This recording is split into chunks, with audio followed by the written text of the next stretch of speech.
ऐसे याद दिलाया कीजिए ताकि टेंशन ना रहे। देखो, जैन मेटाफिजिक्स में आपको पढ़ना क्या है? सत। सत में उसके बाद द्रव्य, गुण और पर्याय, इन तीनों का अर्थ क्या है, ये देखने के बाद द्रव्य के लक्षण कौन से हैं, द्रव्य कितने हैं, और कौन से द्रव्य के क्या क्या कार्य है, उनके संबंध में हम जानेंगे। यानी 6 द्रव्यों के बारे में इसमें आपको पढ़ना है। ठीक। फिर उसके बाद जो है वो है अजीव और सभी जो द्रव्य है। तो उसमें सेकेंड यूनिट, पहले यूनिट में आपका क्या क्या रहेगा? नेचर ऑफ सत, सत का स्वरूप। फिर द्रव्य गुण पर्याय, इनकी कॉन्सेप्ट। तीसरा रहेगा षट द्रव्य कौन से है, उनके नाम और अर्थ। फिर जो जीव द्रव्य है या फिर द्रव्य गुण और पर्याय, इनका एक दूसरे के साथ संबंध क्या है वो। फिर जीवास्तिकाएं, जैन फिलोसॉफी किसे कहती है, जैन फिलोसॉफी के अंतर्गत जीव क्या क्या है वो। और षट जीवनिकाएं, 6 प्रकार के जीव। ठीक। ये सारा पहला यूनिट रहेगा। फिर दूसरे यूनिट में अजीव और पुद्गल, इनके बारे में आएगा कि अजीव का स्वरूप क्या है, कौन कौन से द्रव्य अजीव के अंतर्गत आते हैं, और उसमें पुद्गल एक जो द्रव्य है उसके बारे में विस्तार से हम पढ़ेंगे। ठीक। तो अजीव द्रव्य कितने हैं? 5 है, जीव छोड़कर पांचों के पांचों अजीव द्रव्य में आते हैं। तो सबकी कॉन्सेप्ट क्लियर रहे, उसमें हम क्लियर करेंगे, जैसे कॉन्सेप्ट ऑफ धर्म, फिर अधर्मास्तिकाय, आकाशास्तिकाय, पुद्गलास्तिकाय और काल द्रव्य। फिर उसके अंतर्गत ही पुद्गल जो है वो डीप में लेना है, तो पुद्गल के कौन कौन से प्रकार है उनको हम देखेंगे। ठीक। फिर तीसरा जो रहेगा, तीसरा मॉड्यूल, वो रहेगा आश्रव, बंध, पुण्य और पाप, इसे लेकर। ठीक।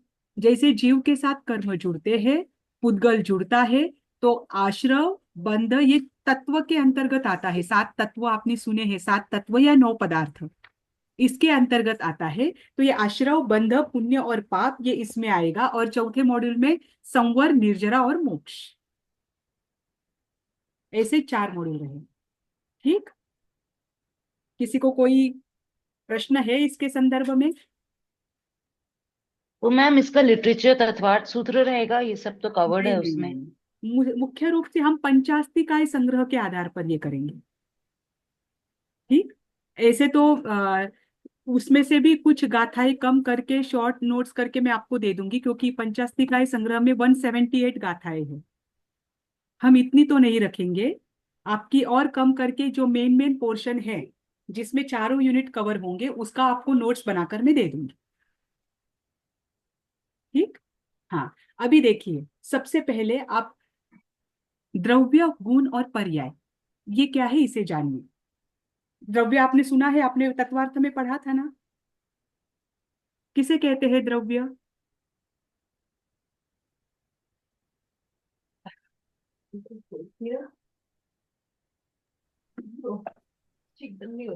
मैम सब्सटेंसेस को द्रव्य कहते हैं, हाँ, वो तो इंग्लिश और में। उनके एट्रीब्यूट्स को, उसको द्रव्य की गुण, व्याख्या, गुण।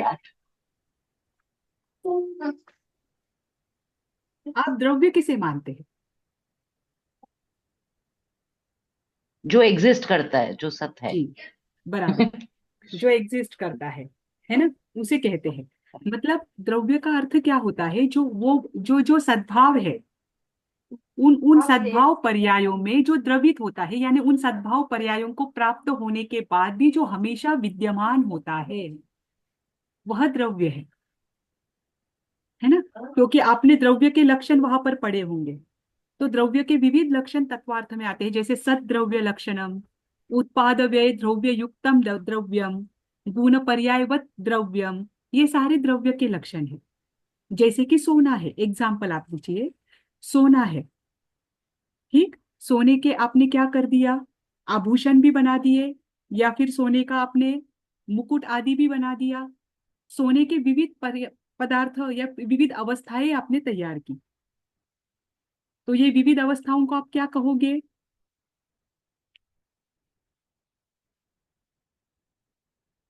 तत्वार्थ में हुआ है ना आपका? क्या मैम? जो इसके विविध डिफरेंट अवस्थाएं, मैम स्टेट्स हो। जी बताइए। पर्याय कहला जाएंगी। हाँ, ये पर्याय रहेगी। पर ये पर्यायों के बीच भी सोना हर जगह पर है ना। हर पर्याय में सोना वैसा कि वैसा है, तो सोना क्या होगा? धर्म द्रव्य। द्रव्य। बदले। द्रव्य होगा, द्रव्य। है ना। सोना द्रव्य है। तो देखिए, द्रव्य की व्याख्या करते वक्त क्या कहा है? जो गुणों के द्वारा प्राप्त किया जाता है या गुणों को प्राप्त होता है, वो द्रव्य होता है। अर्थात जिसमें गुण पूरी तरह से विद्यमान होते हैं, जो गुण से कभी अलग नहीं होता, वो द्रव्य होता है।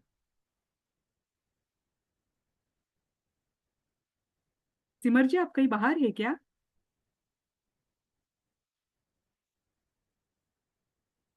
अच्छा। यस मैम, मैं बॉम्बे में हूँ क्लासेस के लिए। अच्छा अच्छा। जी। देखिए, जो गुणों से युक्त हो, जिसकी प्रत्येक स्थिति में जिसमें गुण विद्यमान होता है, या फिर जो गुणों के बिना रह नहीं सकता है, वो द्रव्य है।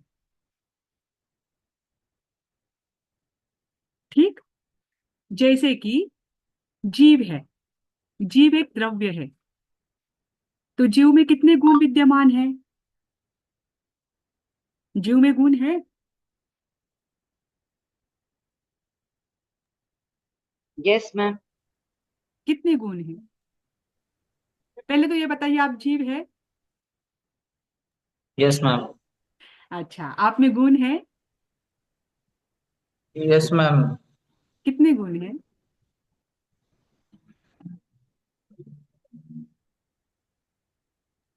बहुत सारे। हाँ, ठीक है, बहुत अनेक। सारे हैं। तो चलो उसमें से कुछ बता दीजिए, कौन कौन से गुण हैं आपके। आपके गुण आप ही मैम हम बताइए। सेंस सेंस कर सकते हैं हम। आ, दूसरे हमें सेंस कर सकते हैं हम। अजीब के साथ भी इंटेंगल्ड हैं, तो मतलब हमें सेंस किया जा सकता है। पर पांच मैं इंद्रियां अजीव हैं की मैम। बात ही नहीं कर रही हूँ। मतलब आप शरीर से जुड़े हैं इसलिए आप गुण बता रहे हैं, ये बात नहीं बता रही हूँ। आप जीव आत्मा के रूप में बताइए। आप जीव है। आत्मा ही तो मिली हुई है ना अजीब के साथ। ठीक है, अब जब आत्मा अगर जीव तभी के तो साथ मिलेगी, सेंस किया सिद्ध जा रहा है। भगवान है, सिद्ध भगवान के साथ कोई भी आत्मा जुड़ी हुई शरीर जुड़ा हुआ नहीं, वो बिना शरीर के है। तो सिद्ध भगवान में गुण है। मैम यही तो मेरा क्वेश्चन था। मैं पूछने अच्छा, वाली थी आपने मुझे कि क्वेश्चन उनका पूछा रिटर्न। नहीं नहीं अरे नहीं, मैं पहले मेरा पूछने तो वाली जवाब थी कि दीजिए। जब जब आत्मा वो उस स्टेट में पहुंच जाती है तो उसको क्या हम द्रव्य मानते हैं कि नहीं। अच्छा अच्छा, मैं वो बता देती हूँ। देखो, यहाँ पर मैं जीव द्रव्य की बात कर रही हूँ ना, तो मैं जो पुद्गल से जुड़ा हुआ जीव द्रव्य उसकी बात नहीं कर रही हूँ। मैं मात्र जीव द्रव्य की बात कर रही हूँ जो आत्मा रूप है ना। तो जो जीव है या कोई भी द्रव्य है, ये गुणों से युक्त होता है। ये बिना गुण से कभी रहता नहीं है, क्योंकि गुण की जब आप व्याख्या करोगे तो ये द्रव्य की हर स्थिति में विद्यमान होते हैं, उसे ही तो गुण कहा जाता है। प्रत्येक द्रव्य के अनंत अनंत गुण होते हैं। अब सिद्ध भगवान जीव द्रव्य है, वो द्रव्य के किसी ना किसी कैटेगरी में आएंगे ना। आप शरीर के साथ जीव को मत देखिए, जीव द्रव्य को अकेले देखिए। ठीक। सिद्ध भगवान भी जीव द्रव्य है, हम भी जीव द्रव्य के अंतर्गत आएंगे। हम संसारी अवस्था में है, वो मुक्त अवस्था में है। बराबर। प्रत्येक द्रव्य के प्रत्येक स्थिति में, प्रत्येक अवस्था में गुण होते हैं। प्रत्येक द्रव्य अनंत गुणों से युक्त होता है। तो सिद्ध भगवान भी कितने गुणों से युक्त रहेंगे? अनंत गुण। अनंत गुणों से। 8 गुण। नहीं, 8 गुण अनंत तो गुण। ऊपरी रूप से बताए जाते हैं। पर अनंत गुण तो प्रत्येक जीव द्रव्य, प्रत्येक द्रव्य में अनंत गुण पाए जाते हैं। अनंत गुण। ठीक। द्रव्य उसे कहते हैं जो हमेशा सत्य रूप में विद्यमान होता है, और जो विविध अवस्थाओं को प्राप्त भी करता है। मतलब वो नित्यानित्य स्वरूपी है। पर्यायों को प्राप्त करता है, इसलिए अनित्य भी है। परंतु उसके बाद भी वो सत्य रूप में हमेशा विद्यमान होता है, इस कारण वो नित्य भी है। तो ऐसे द्रव्य कितने हैं? है द्रव्य। 6 द्रव्य। 6 द्रव्य है। कौन से 6 द्रव्य है? जीव, अजीव, धर्म, अधर्म, आकाश, उद्गल, उद्गत, हाँ, काल। अब ये 6 द्रव्य काल। हैं। काल। अब मेरे 2 प्रश्न हैं। क्या ये हमेशा रहेंगे 6 के 6? और दूसरा, इन सब में गुण कितने हैं बताइए। अभी आपने 6 द्रव्य हमेशा बताए। रहेंगे। पुद्गल, हाँ। पुद्गल हमेशा रहेंगे? नहीं। क्यों नहीं रहेंगे? वो द्रव्य है तो वो रहेंगे। उसकी पर्याय बदलेगी, वो कहीं जाएंगे नहीं। हाँ, पर्याय बदल जाएगी, पर द्रव्य करेक्ट। तो द्रव्य रूप में तो वो रहेंगे, इसलिए तो मैंने आपको पूछा कि 6 के 6 द्रव्य हमेशा रहेंगे। द्रव्य का लक्षण ही है सत। वो सत्ता रूप में हमेशा विद्यमान होते हैं। तो चाहे पुद्गल द्रव्य हो, चाहे काल हो, चाहे धर्म अधर्म हो, चाहे जीव हो, इन सबका लक्षण सेम ही रहेगा, सत। ठीक। तो द्रव्य का पहला लक्षण क्या है? सत द्रव्य लक्षणम। सत्ता रूप में जो हमेशा रहता है वह द्रव्य है। ठीक। अब द्रव्य का दूसरा लक्षण है उत्पाद व्यय द्रव्य युक्तम द्रव्यम। जो उत्पाद व्यय और द्रव्य से युक्त है। बताइए, उत्पाद व्यय और द्रव्य का अर्थ क्या होता है? जो उत्पन्न होगा, उत्पन्न होगा। उससे कुछ भी होगा, लेकिन जो उसका मूल है वो हमेशा बना रहेगा। जैसे कि गोल्ड की ज्वेलरी बनती है पर वो गोल्ड वापस रहता ही बराबर। उत्पाद यानी जो उत्पन्न भी होता है, जो व्यय यानी जो नष्ट भी होता है। हमेशा रहता है। हाँ। और द्रव्य यानी जो हमें ध्रुव यानी ध्रुवीकरण यानी जो हमेशा स्थित होता है, जिसमें ये तीनों लक्षण पाए जाते हैं, वो है द्रव्य। है ना? तो चाहे आप कोई भी एग्जाम्पल लीजिए, पानी का एग्जाम्पल लीजिए। पानी का बर्फ बन गया, बर्फ का वापस पानी हुआ, लेकिन वैसे भले ही पानी के आप बाष्प बना दो, उसका बर्फ बना दो, लेकिन पानी किसी ना किसी रूप में विद्यमान हमेशा रहे। है ना? तो हाँ जो मैम, सलील उत्पाद सत्य है। क्या सत्य है? सलील, सलील। मतलब ये सलील का मतलब ही होता है पानी। पानी। पानी। पानी, ये पानी को ये प्रायवाची। महाप्रज्ञा जी ने बहुत ब्यूटीफुल किताब लिखी है, ऋषभ आयन, जिसमें 2000 वर्सेस में उन्होंने ऋषभ देव की स्टोरी मतलब जैसे बताई है, but also about this concept कि चाहे वो स्नो बन जाए, चाहे वो मेल्ट हो जाए, लेकिन वाटर तो प्योर है हम्म। एंड सत्य है, इज रियल, इज ट्रू। सो सही लाइक बात। दैट। जो जो भी द्रव्य होता है वो सारे प्योर ही होते हैं और हमेशा ही रहते हैं। ठीक। तो चाहे ये किसी भी स्थिति में, किसी भी पर्याय में बदले, लेकिन वो सत रूप में हमेशा रहते हैं। इसीलिए उत्पाद व्यय और द्रव्य, ये तीनों से युक्त होकर जो रहता है वह द्रव्य है। ये व्याख्याएं ध्यान रखना। पहला लक्षण है सत द्रव्य लक्षण। दूसरा है उत्पाद व्यय द्रव्य युक्तम द्रव्य। और तीसरी व्याख्या है या तीसरा उसका लक्षण है गुण पर्यायवत द्रव्यम, जो गुण और पर्याय के रूप में होता है। ठीक। अब ये आत्मा है। इस आत्मा में अनंत गुण है, अनंत धर्म है ना? अनंत गुण है, जैसे ज्ञान भी गुण है, दर्शन भी गुण है। गुण किसे कहते हैं? जो सभी, अभी आत्मा के विषय में हम चर्चा कर रहे हैं, इस आत्मा में ये गुण है, तो चाहे एकेंद्रीय अवस्था वाली आत्मा हो, चाहे सिद्ध अवस्था वाली आत्मा हो, सब में ये गुण पाया जाए, उसे ही गुण कहते हैं। जो एक द्रव्य है, जब अगर आप चर्चा कर रहे हो पुद्गल की, पुद्गल के गुण में किसी भी एक पुद्गल को लेकर अगर आप चर्चा कर रहे हो, तो एक पुद्गल में जो गुण पाए जाते हैं वो सभी पुद्गलों में पाए जाने वाले होने चाहिए, तभी वो गुण कहलाते हैं। जैसे हम जीव की बात कर रहे हैं, जीव के एक जीव में जो गुण है, वही गुण सभी जीवों में पाए जाते हैं। ऐसा कभी नहीं होता है कि कोई जीव निगोद में है, एकेंद्रियपने में है, सूक्ष्म अवस्था में है, तो उनके पास ज्ञान ना हो। उनका तब भी ज्ञान का एक भाग हमेशा, अनंतवा भाग हमेशा खुला रहता है।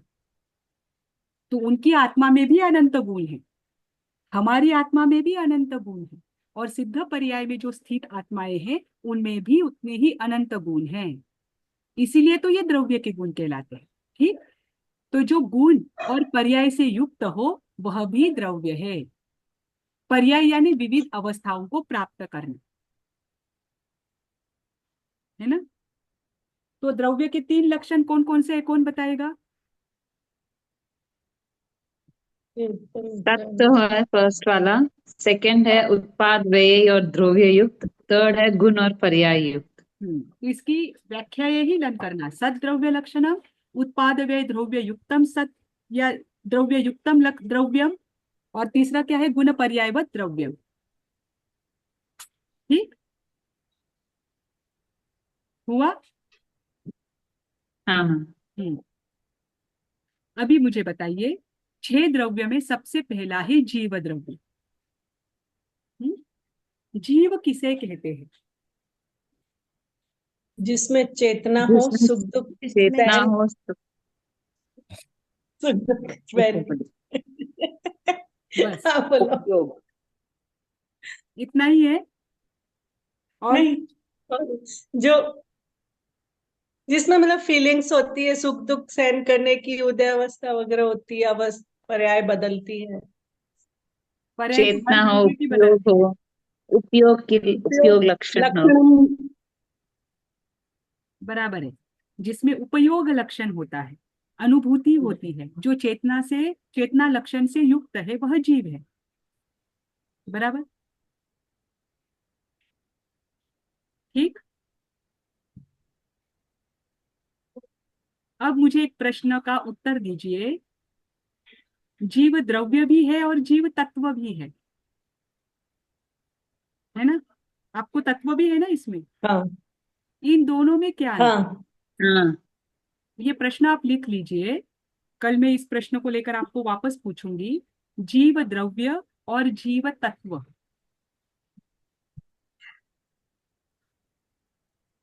इन दोनों में क्या अंतर है? दोनों की व्याख्याएं आपको मुझे कल बतानी।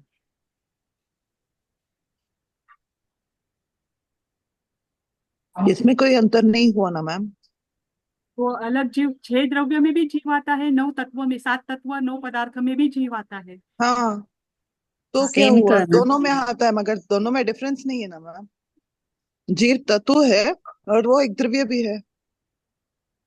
दोनों का फिर अर्थ क्या है? वो द्रव्य भी है और तत्व भी है, तो किस अपेक्षा से द्रव्य है और किस अपेक्षा से तत्व है? या फिर जीव तत्व के अंतर्गत आप क्या लेते हो और जीव द्रव्य के अंतर्गत आप क्या लेते हो?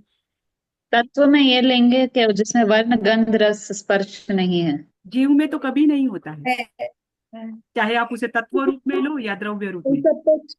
दोनों में ही आएगा ना, नहीं है। हाँ, इसमें द्रव्य के हिसाब से वहां अस्तिकाय लगेगा, जीवास्तिकाय। और अच्छा। जब हम तत्व की बात करेंगे तो उसमें ओनली जीव तत्व आएगा, क्योंकि जीव ही पूरे मतलब जितने भी पुद्गल है उन सबका आश्रय जीव ही है। अजीव का अजीव का भोक्ता कौन है? जीव ही है। उस हिसाब से वो तत्व में आएगा, लेकिन द्रव्य में वो अस्तिकाय के रूप में आएगा, परमाणु प्रदेश स्कंद के रूप में पहचाना जाएगा। तो जीव द्रव्य की व्याख्या क्या करोगे आप? जो परमाणुओं का समूह हो। परमाणु क्या है पता है क्या आपको? परमाणु पुद्गल है। नहीं, प्रदेशों का परमाणु समूह, उद्गल है। प्रदेशों का समूह, वो व्याख्या ही गलत हो जाएगी। नहीं, प्रदेशों का समूह। इसलिए तो परमाणु मैंने का कहा, समूह तो स्कंद हो गया, प्रदेशों का अरे समूह परमाणु ही पुद्गल है। परमाणु के आप स्कंद बनाइए, उसके महास्कंद बनाइए, कुछ भी बनाइए, परमाणु ही पुद्गल है, वो तो व्याख्या ही नहीं होगी, पुद्गल है। है ना? तो इसलिए तो मैंने कहा थोड़ा सोचिए और सोचकर मुझे इस बात का कल जवाब देना। आपने नहीं दिया तो मैं दे दूंगी कि जीव द्रव्य क्या है और जीव तत्व क्या है। ठीक, दोनों भी। और इसमें आपको अंतर क्या लगता है, दोनों अलग अलग जगह पर क्यों दिया है? तो जीव तो दोनों जगह पर दिया है उन्होंने, तो किस अपेक्षा से दिया? ठीक, थोड़ा सोचकर रात में सोचना, और कल के क्लास में शुरुआत ही हम इससे करेंगे। ठीक, अब इस पहले यूनिट में हमें द्रव्य, गुण और पर्याय, इन तीनों के लक्षणों के साथ जीव द्रव्य को देखना है, जीवास्तिकाय को देखना है, और 6 प्रकार के षड जीवनिकाय जो है इनको देखना है। ठीक, अब जीव द्रव्य जो है वह, उसका लक्षण क्या है? उपयोग लक्षण है ना? जो उपयोग लक्षण दर्शन और ज्ञान। है वह जीव है। जी श्रेय जी, आपने कुछ कहा? यस मैम, वो दर्शन और ज्ञान उसके उपयोग है, दो लक्षण। हाँ हाँ, दर्शन और ज्ञान उसके उपयोग है। तो उपयोग में ही आया, साकार उपयोग लीजिए या नाकार, कोई फर्क नहीं। उपयोग लक्षण से जो युक्त है वह जीव है। ठीक। अब जीव के 8 प्रकार के लक्षण बताए हैं, ध्यान रखना। द्रव्य संग्रह अगर आपने पढ़ा हो तो उसमें जीव के 8 लक्षण बताए हैं। उन 8 लक्षणों में पहला लक्षण क्या है? जीव कैसा है? चेतना गुण युक्त है, जिसमें अनुभूति होती है, वह जीव है। ठीक। दूसरी बात उनमें बताई है कि जीव कैसा होता है? स्वदेह परिमाण युक्त होता है। देखिए, स्वदेह परिमाण का अर्थ क्या होता है? जो जो भी देह उन्होंने अंगीकार किया है, या जो जो भी देह उनके पास अभी है, उसमें संपूर्ण देह में वो जीव प्रदेश क्या हुए होते हैं? फैले होते हैं। संपूर्ण देह में अर्थात सभी ओर से। दोनों भी बातें ध्यान रखना। देह के 2/3 भाग में सभी ओर से जीव के प्रदेश क्या होते हैं? विस्तारित होते हैं। तो जैसा अगर उसने चींटी का देह लिया तो वो चींटी के देह के प्रमाण हो जाएगा। अगर हाथी का देह लिया तो वो हाथी के देह का परिमाण हो जाएगा। है ना? मतलब जीव की अपनी कोई अवगहना नहीं है। वो जैसे देह को स्वीकार करेगा, जैसा देह उसे उसके कर्मों के आधार से मिलेगा, उसके अनुसार उसका परिमाण होगा या उसकी अवगहना होगी। ठीक। और सिद्ध जीव जो है, उनकी भी अवगहना किसके आधार पर होती है? 2/3 अपना शरीर के सिद्ध हिसाब जीव से, की। जिसका जितना शरीर है उसका 2/3। हाँ, अभी सिद्ध जीव की अवगहना ज्यादा से ज्यादा कितनी? सबकी समान है क्या? मुझे एक बात बताओ, सिद्ध में भी जीव द्रव्य है, नहीं वहां पर सबकी हाइट नहीं समान नहीं, है क्या? उनकी जो नहीं। नहीं नहीं, है ना? सबके अलग अलग है। तो वो किसके आधार पर अलग अलग है? उनकी जो अंतिम देह की जो होती है उससे थोड़ा कम। हाँ, जो अंतिम देह था उसकी जितनी हाइट थी उसमें 1/3 कम, 1/3 कम करने के बाद जितनी हाइट होती है उतनी हाइट उनकी उस लोक के अग्रभाग पर होती है। अर्थात जो उन्होंने अंतिम देह स्वीकार किया उसके आधार पर उनकी आज की अवगहना है। इसीलिए जीव का लक्षण दिया है स्वदेह परिमाण या स्वदेह प्रमाण युक्त। ठीक। जो देह उन्होंने अंगीकार किया है उसके आधार पर। ठीक। अब मुझे ये बताइए कि आपकी हाइट अगर 6 हाथ है तो आपके अंदर में जो आत्म प्रदेश है वो कितने होंगे? सेम होगी ना मैम? असंख्यात ना, प्रदेश तो असंख्यात होंगे। असंख्यात प्रदेशी ही आत्मा होती है। हाइट के अनुसार बोल रही हूँ। हाइट के अनुसार सेम रहेगी मैम, जितनी नहीं। अभी है उतनी ही रहेगी, बस वन वो। 1/3 कम ना। हाँ, नहीं, नहीं, वो तो 2/3।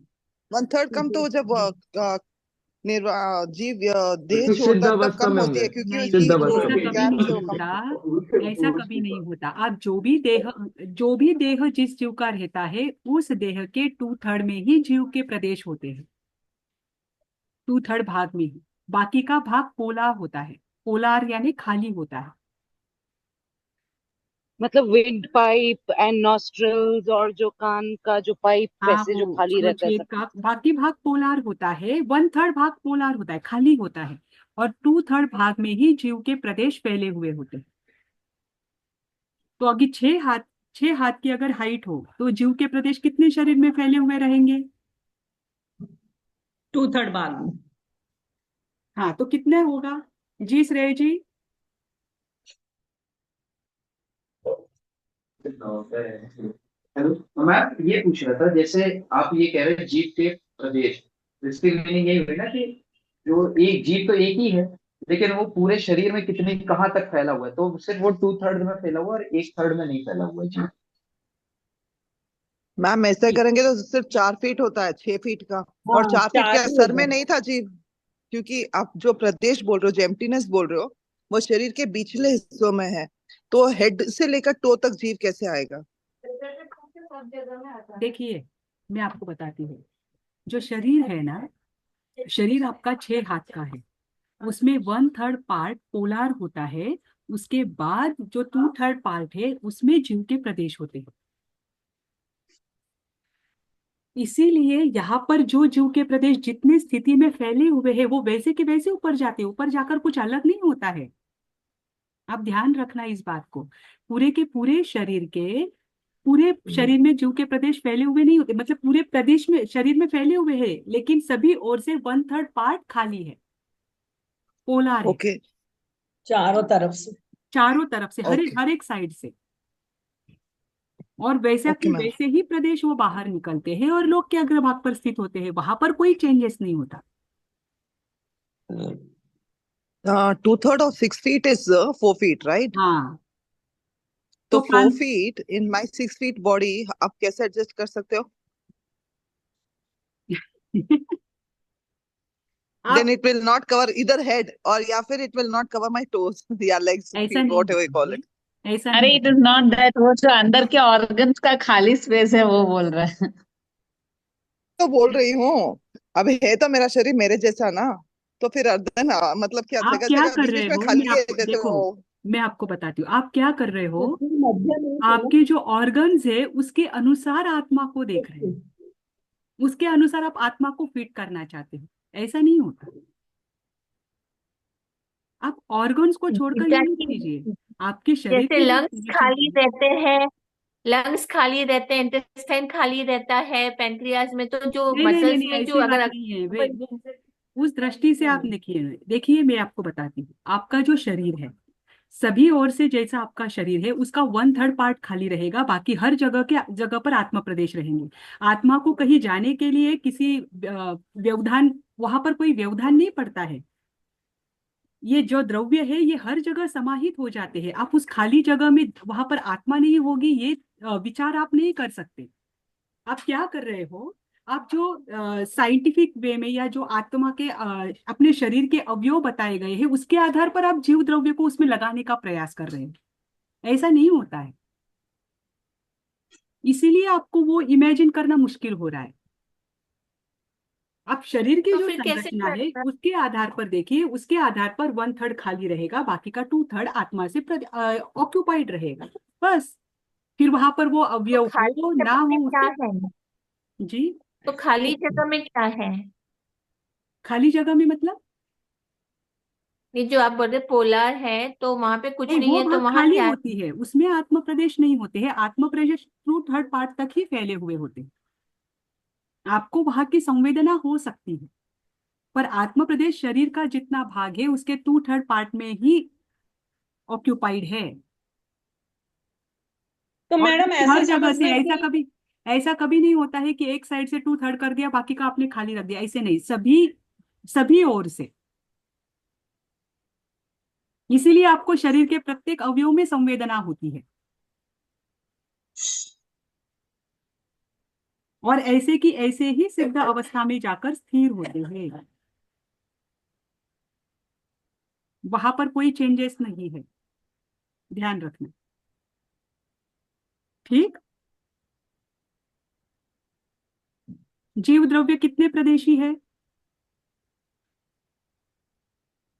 संख्या कितने कितने? असंख्यात। हाँ, जीव द्रव्य असंख्यात प्रदेशी है। प्रत्येक आत्मा, प्रत्येक जीव असंख्यात प्रदेशी है, और ये असंख्यात प्रदेश और प्रत्येक मैम शरीर ये में भी होते था ना कि जो सोल के प्रदेश होते हैं वो एक सोल के प्रदेश में असंख्यात हैं। मतलब सोल प्रदेश हैं। आपकी आवाज ब्रेक हो रही है सिमर जी, बीच में बीच में। वो वापस बोल करिए। रहे हैं कि ऐसा होता है कि एक जीव के जो असंख्यात प्रदेश होते हैं उसके एक एक प्रदेश में भी असंख्यात प्रदेश होते ऐसे बोला आपने? हैं, वो ऐसा बोल रहे हैं सीमर जी। वो तत्वार्थ में था ना ऐसा, दैट, मैं ढूंढ के निकाल के बताऊंगी मैम। हाँ, ढूंढ के निकाल के बताना, क्योंकि असंख्यात प्रदेश है, बस उतना ही है। उसके प्रदेश में भी असंख्यात प्रदेश है, वैसा नहीं। इसीलिए आपका एग्जैक्ट कहना क्या है वो आप सूत्र बता देना, फिर उसके हिसाब से हम देखेंगे। तो देखिए, जो उपयोग लक्षण वाला है, जीव चेतना युक्त है, जीव स्वदेह परिमाण होता है, परिमाण से युक्त होता है। जीव स्वयं के कर्म के कर्ता स्वयं है, भोक्ता भी स्वयं है। ऐसा कभी नहीं होता कि कर्म का कर्ता वो ना हो या अकेला भोक्ता हो, या ये भी नहीं होता कि कर्म का कर्ता वो होता है और भोक्ता कोई और होता है। जिसने कर्म बांधे हैं वो स्वयं ही भोगेगा। इसे लेकर दो बातें आती है। एक है सांख्य दर्शन, सुना है आपने?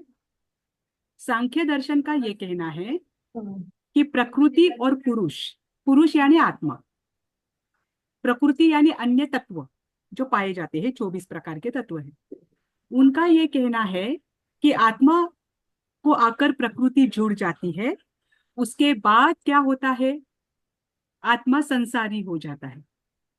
कर्म आकर आत्मा से जुड़ते हैं प्रकृति के कारण, पुरुष कुछ नहीं करता। मतलब उनका कहना है कि प्रकृति आकर जुड़ती है, इस कारण से आत्मा संसार से जुड़ जाता है। तो आत्मा जो है वो मात्र कर्मों का भोगता है, कर्मों का कर्ता नहीं है। भोक्ता पुरुष है, कर्ती प्रकृति है। और दूसरा है, जो आत्मा कर्मों का कर्ता तो है, भोक्ता नहीं, वो होता है बौद्ध दर्शन का क्षणिकवाद। बौद्ध दर्शन मानता है कि क्षण क्षण में आत्मा बदलती है। अब इस क्षण की आत्मा ने अगर कर्म बांधे हैं तो भोगने वाली कोई और रहेगी, और ऐसा हो नहीं सकता। इसीलिए ये बात बताई है कि जीव स्वयं कर्म का करता है और स्वयं ही कर्म का भोगता है। ऐसा कभी नहीं होता है कि करने वाला कोई और हो और भोगने वाला कोई और हो। ये भी नहीं होता है कि कर्म हमने, अच्छे पुण्य कर्म हमने किए हैं तो हमारे पुण्य कर्म हम अपने बच्चों को दे दें। उनके पुण्य उनको ही करना है, आपके पुण्य कर्म आपको ही करना है। हमारे कर्म हमारे साथ ही होते हैं। ठीक। तो चौथी बात क्या है, चौथी विशेषता, जीव स्वयं कर्म का करता है और स्वयं कर्म का भोगता है।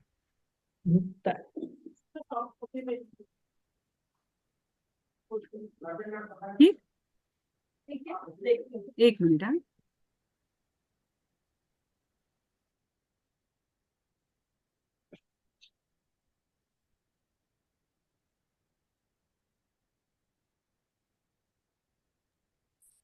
All very interesting.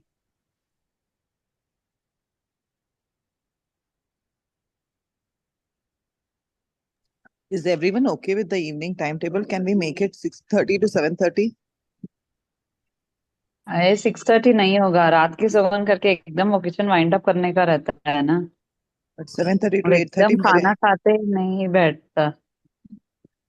7:30 to 8:30 मुझे बहुत अड़ेगा, मैं एक क्लास भी नहीं कर पाऊंगी। कोई और टाइमिंग कर सकते हैं क्या? तो मैं मैम से बात करती हूँ, आप मैं एक भी नहीं कर पाऊंगी। 30 to आपको 8:30 हाँ, तो वही पूछ रही हूँ कौन सी और टाइमिंग सेट हो सकती है। 6:30 नॉट फॉर मी। 6:30 तो नहीं होगा, मुझसे भी नहीं होगा। तो कोई और टाइमिंग, बिकॉज 7:30 to 8:30 अड़ेगा। 7 to 8 कर सकते हैं अदरवाइज। 7 to 8। हाँ, आधा घंटा प्रीपोन कर लेते ना। तो मैं मैम को 7 to 8 का पूछ लेती हूँ, चलेगा सबको? 7 to 8 आधा घंटा प्रीपोन करवाती हूँ मैम से। बस 7:30 बाकी का to क्या 8:30 बोला? फिर मैं एक भी नहीं कर पाऊंगी, बिल्कुल भी मैं कर नहीं पाऊंगी। 7:30 to 8:30, 7 to 8 इफ सब ओके हो तो मैं प्रीति मैम को बोलती हूँ फिर। किसी को ऑब्जेक्शंस है क्या 7 to 8? नहीं है गीता जी? ग्रुप में डाल देना आप एक बार,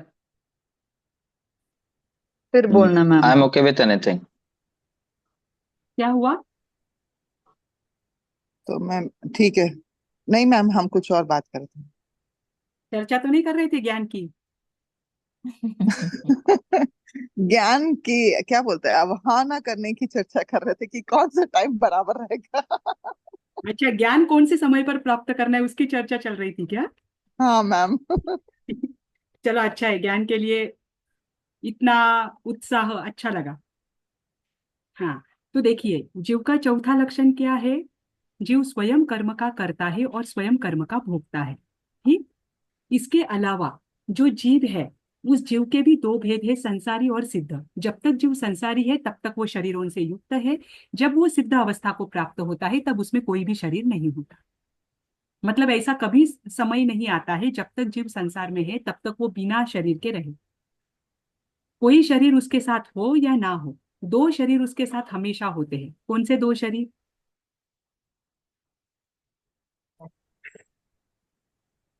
सिमर जी हंस रहे थे, इसका मतलब सिमर जी को पता है आंसर क्या है। नहीं, मुझे सिर्फ कार्बन बॉडी याद थी, दूसरा याद नहीं। तेजस और कार्बन, ये दो शरीर हमेशा जीव के साथ होते हैं। चाहे वो नया शरीर जब धारण करना है, करे ना करना है,